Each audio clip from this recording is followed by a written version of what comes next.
અને જો મને પાવર નું પૂછતા હોય ને તો ભૂખરા ડુંગર ની માથે બે મુખ લઈને બેઠી ને એ મારી ચામુંડ નો પાવર છે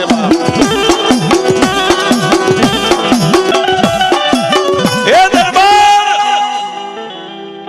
તમારી જો ચામુંડા નો પાવર હોય તો મને તમારી ચામુંડ દેખાડો તમારી ચામુંડા કેવડી છે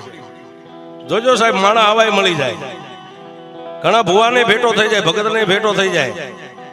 સાહેબ હવે 24 નો ધણી ને એની સામે ખોખારો ખાય અને મૂછે તાદેની પરદેશી અજાણ્યા માણસે એટલું કીધું કે હે દરબાર આ ભૂખરા ડુંગર માથે બેઠેલી બે મુખ વાળી ચામુંડ નો તારે પાવર છે એમ ને કે હા તારી દેવ દેખાડી તારી ચામુંડ કેવડી છે મારે જોવી છે અને તેથી કાઠી દરબાર સોમલા બાપુ ખાતર એટલું કીધું મારી દેવને તારે ક્યાં જોવી છે અહીંયા જોવી છે ડુંગર ઉપર જોવી છે આકાશમાં જોવી છે દરિયાના બેટમાં જોવી છે તું કે તને દેખાડું ક્યાં જોવી